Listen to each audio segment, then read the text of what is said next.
মনসা বন্ধুরা, সোদপুর কদমতলা মনসা বাড়ি। দেখো, আজ তোমাদের একটা জিনিস দেখাই। মা তো সবসময় এখানে আসা যাওয়া করে। মার এটা বিশাল বড় গাছ, তোমরা এর আগেও দেখেছো। তা আজ একটা জিনিস দেখাই। মায়ের বাহনটা যে মায়ের গাছে আসে যায় তার প্রমাণ দেখো। এই দেখো, খোলস পাল্টে গেছে গাছের মধ্যে। এই দেখো, পুরো লেজটা রয়েছে।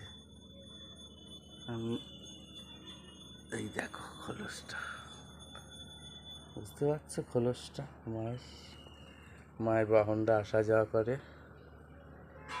বাবা দেখো কেমন। জয় মা মনসা, সবার আশা পূরণ করো মা। অনেক কিছুই তো হয়, সব কিছু তো আর সবসময় ভিডিও করা সম্ভব না। আমরা অনেক কিছুই দেখি মার আসা যাওয়া। জয় মা।